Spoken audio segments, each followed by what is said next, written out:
네, 동시에 출범했던 3개 특검이 모두 종지부를 찍게 됐습니다. 민주기 특검은 오늘 오전 10시 직접 최종 수사 결과를 발표합니다. 임주혜 변호사와 함께 관련 내용 정리해 보겠습니다. 어서 오십시오. 어서 오십시오. 네, 안녕하세요. 어쩌면 가장 관심을 많이 받았던 특검이 아닐까 싶어요. 선출되지도 않은 권력이 뒤에서 권력을 행사하고 있었다라는 의혹이 무성했던 김건희 특검을 말씀드리는 건데 굉장히 많은 의혹들을 수사한 것 같아요. 어떤 내용들이 있었습니까? 지난 7월 2일 출범한 이 민중기 특검, 김건희 여사 특검은요, 굉장히 방대한 혐의에 대한 조사를 이어갔습니다. 당초 출범할 때 애초에 굉장히 문제가 됐던 부분들, 도이치모터스 주가 조작 의혹이나 이 명태균 씨와 관련된 선거 개입 의혹, 그리고 건진법사를 기점으로 한 통일교 청탁 의혹에서 시작이 됐습니다. 이후에 이 수사 과정에서 새롭게 드러난 혐의들도 상당했습니다. 이제 일명 매간 매직 의혹이라고 해서 김건희 씨가 수수한 것으로 알려져 있는 고가의 제품들이 계속해서 드러나면서 점점 더 수사 범위를 넓혀왔는데요. 오늘 일단 이 마침표를 찍은 특검 그리고 이 수사의 성과에 대해서 민주기 특검이 직접 브리핑할 예정이고요. 물론 좀 명과 암이 있었다. 많은 부분 기소가 이루어졌고 상당 부분 혐의점이 밝혀졌지만 결국 밝혀지지 못한 부분이라던가 연관성을 찾지 못한 부분에 대해서는 아쉬움이 남는다라는 총평 역시 함께 나오고 있습니다. 네, 차근차근 하나씩 좀 짚어보겠습니다. 우선 특검은 김건희 씨를 역대 영부인 가운데 처음으로 공개 소환했고 이어서 구속과 기소까지 이어졌습니다. 수사 어떤 흐름으로 진행됐나요? 김건희 특검이 초기의 성과가 상당했습니다. 상당 부분 이제 전격적으로 기소를 하고 또 이제 압수물 같은 부분을 확인하면서 속도감을 냈었는데요. 이 전직 영부인에 대해서 최초로 공개 소환을 하고 기소까지 이루어냈다라는 점에서 역사적으로도 의미가 있는 그런 부분이 있었습니다. 김건희 씨가 처음 소환 조사에 응하면서 이제 아무것도 아닌 사람이 심려를 끼쳐서 죄송하다라는 말을 남기기도 했었는데 결국 지금 이 수사 과정에서 이봉관 전 회장이라던가 서성빈 씨, 최재형 목사 여러 부분이 계속해서 언급이 됐었고요. 결국 큰 줄기라고 하는 것이 고가의 샤넬 가방을 수수했다거나 이것을 가방과 구두로 교환했다는 부분, 이 명품 시계를 받았다, 이우환 화백의 그림을 받았다, 여러 가지 이런 고가의 제품들이 연이어 등장을 하고 특히 수사 과정에서 김건희 씨가 당초에는 이런 제품들을 결코 받은 적이 없다 전면 부인을 하다가 샤넬백 수수와 같은 부분은 또 수수 사실을 인정함으로써 수사에 있어서 변곡점을 맞았고요. 결국 김건희 특검 같은 경우에는 이런 고가의 제품들을 받은 상황을 입증해냄과 동시에 그렇다면 이 제품들을 왜 받았는가 알선 수재 혐의 결국 윤석열 전 대통령이 행사할 수 있었던 그런 권력을 영부인이 함께 나누어 가짐으로써 이런 제품을 받고 어떤 청탁을 들어주려고 한 것이 아닌가 이런 부분에 수사 과정이 집중을 한 바 있습니다. 참 본인의 위치를 알긴 알았던 건지 의심이 들 정도로 참 많은 것들도 받아 챙겼다라는 생각이 들긴 하는데요. 또 하나 짚어보자면은 김기현 의원 부부.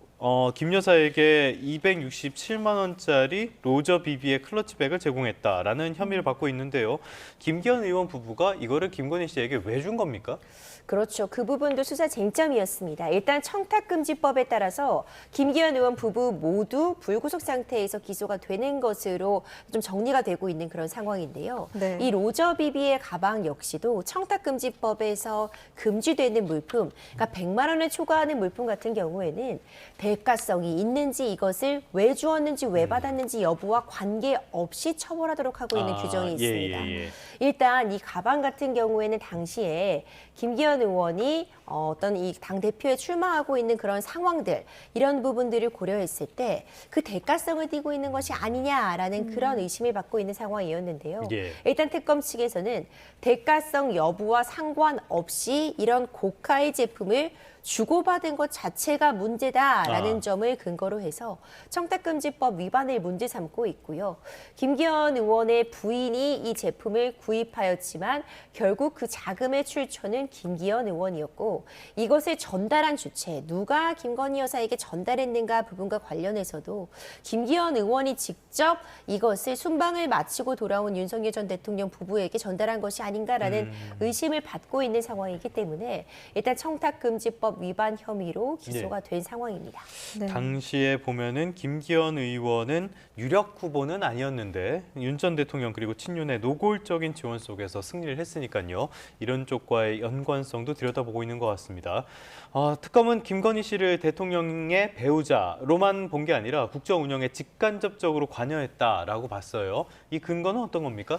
뭐 일명 V0, 그러니까 네. VIP 중에서도 오히려 더 최고다. 앞번호, 네, 예. 0번이다라는 그런 이야기가 나왔다라는 특검 측의 이야기도 있었죠. 그러니까 결국 특검 측의 수사 과정에서 근거가 될 만한 지점은 그러니까 김건희 여사는 공무원은 아닙니다. 결국 윤석열 전 대통령이 공무원의 신분을 갖고 있는 네네. 것이고 이런 청탁을 들어줄 수 있는 위치도 윤석열 전 대통령이지 사실상 전 대통령의 배우자가 이런 청탁을 들어줄 수 있는 위치가 이 법적으로 보자면 아니다라고 평가할 수 있는데 특검 측에서는 사실상 영향력을 막대하게 행사하고 있었다라는 점을 근거로 해서요.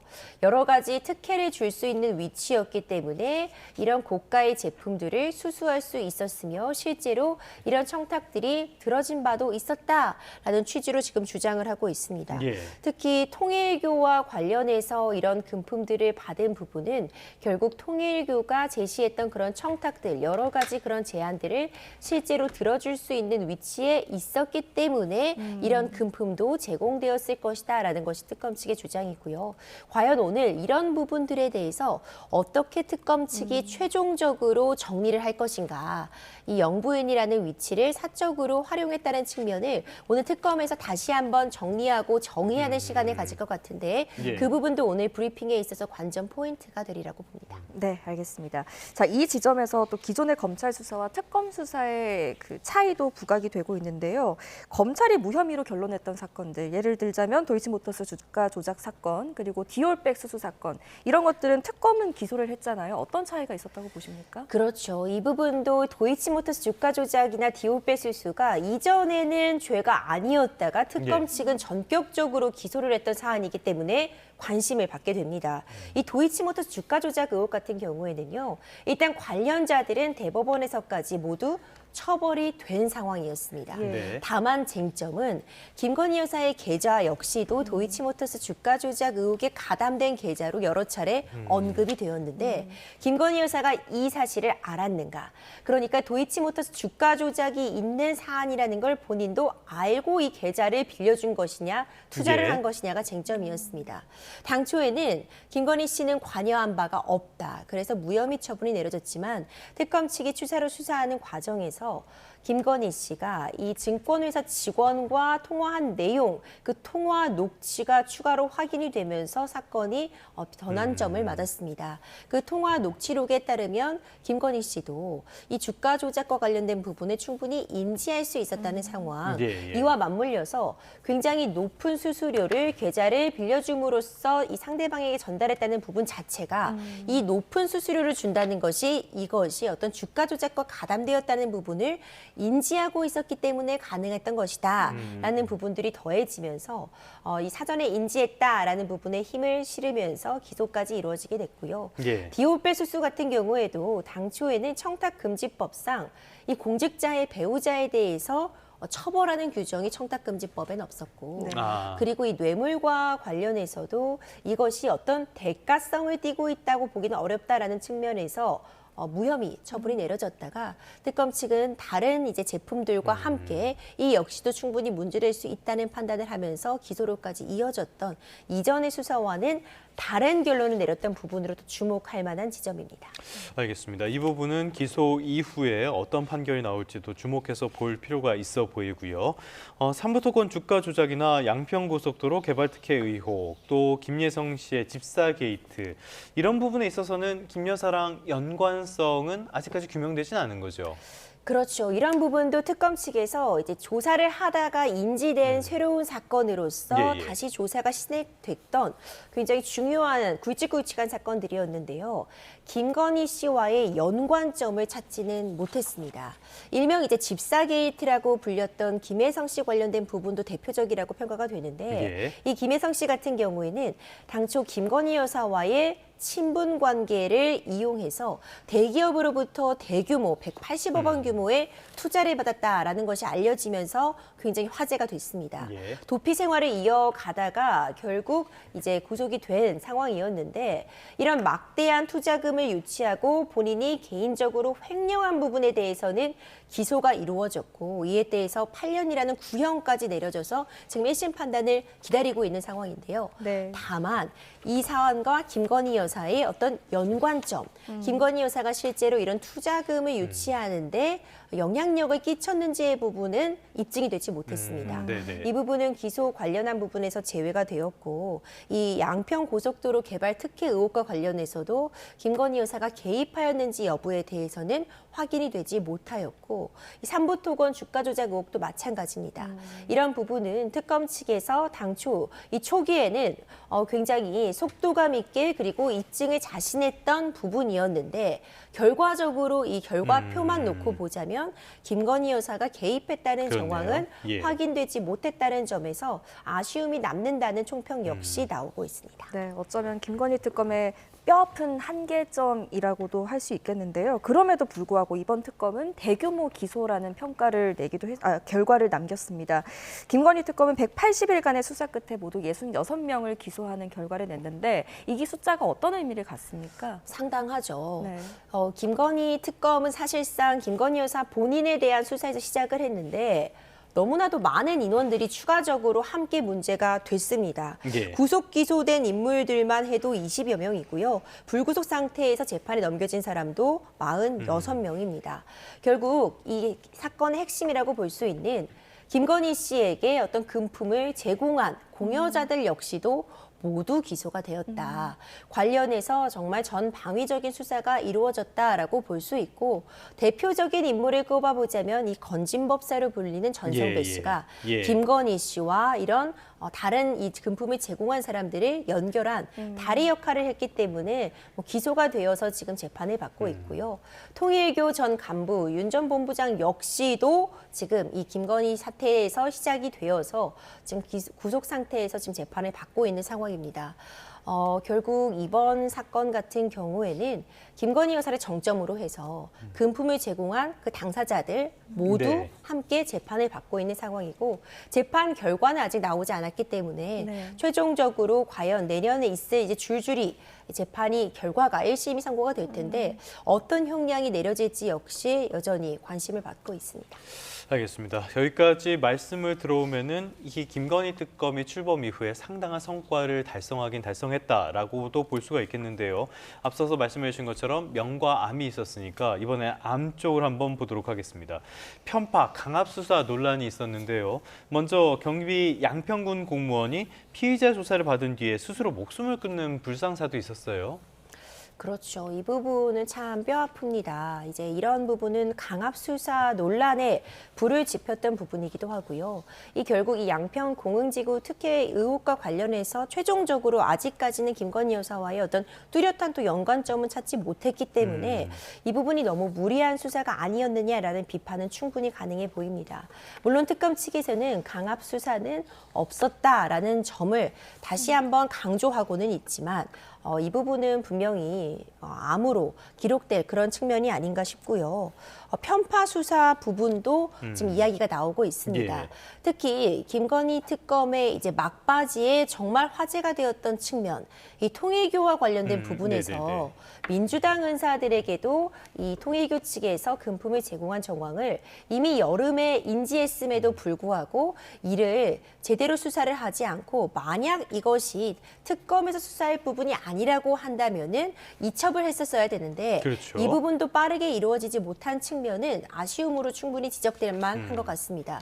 물론 지금 굉장히 속도감 있게 예. 민주당 인사들에 대한 이 통일교의 금품이 전달됐는지 여부도 수사가 개시가 되어서 압수수색 등 속도감 있게 수사가 진행되고 있지만 특검에서는 이제 권성동 의원에 대해서는 전격적으로 구속을 하고 그랬죠. 기소가 이루어지고 지금 내년 1월 1심 판단을 앞두고 있는데 이 부분은 일명 이제 한쪽에 대해서는 봐주기 수사를 한 것이 아니냐라는 의혹이 제기되었기 때문에 좀 이 부분에 대한 어떤 해명도 오늘 있을 브리핑에 좀 포함이 되어 있다면 좀 좋지 않을까 저는 네. 생각을 하고 있습니다. 네. 당장 그렇기 때문에 공소시효부터 문제가 된 상황이기 때문에요. 이런 부분에 대한 해명은 있어야 될 것 같은데 특검 측의 설명은 인지는 했지만은 뭐 권한이라든지 시일이라든지 여러 가지 현실적인 한계가 있었다 이렇게 설명을 하고 있잖아요. 납득할 수 있는 설명입니까? 그렇죠. 특검 측이 모든 사건에 대해서 수사를 할 수 있는 것은 아니었습니다. 하지만 이 특검법의 조항에 보면은요, 수사를 하다가 인지한 새로운 사안에 대해서는 또 수사를 할 수 있다고 본인의 수사권을 넓혀놓은 측면이 네. 있었습니다.